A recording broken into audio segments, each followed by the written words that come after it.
Welcome to the slop farm. Enjoy the video. You start by making gear choices that let you reach distance. Use a long rod and a heavy reel so line leaves smoothly. This reduces wind drag and coil memory.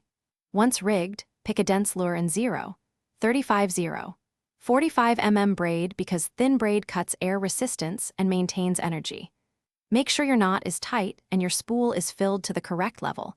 This prevents backlashes and gives consistent line release for the first powerful cast. You now focus on the motion. Adopt a staggered stance and rotate your shoulders to store torque.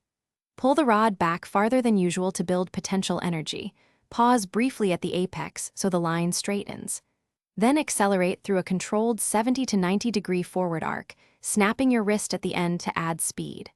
While doing this, time your button or mouse release precisely as the rod passes the vertical. This synchronization maximizes distance and keeps the lure flat in flight. You finish with a low follow-through so the lure stays aerodynamic and lands farther. After the cast, reel minimal slack to prepare for strikes. If casts fall short, change one variable at a time. Loosen spool tension slightly, try heavier lures, or use thinner braid. This isolates the problem. Also make sure you cast into a 10 to 30 degree headwind when possible. If you still see backlashes, reduce snap intensity and respool. That single tweak often fixes most distance issues. Thanks for watching. Consider subscribing if we helped you today.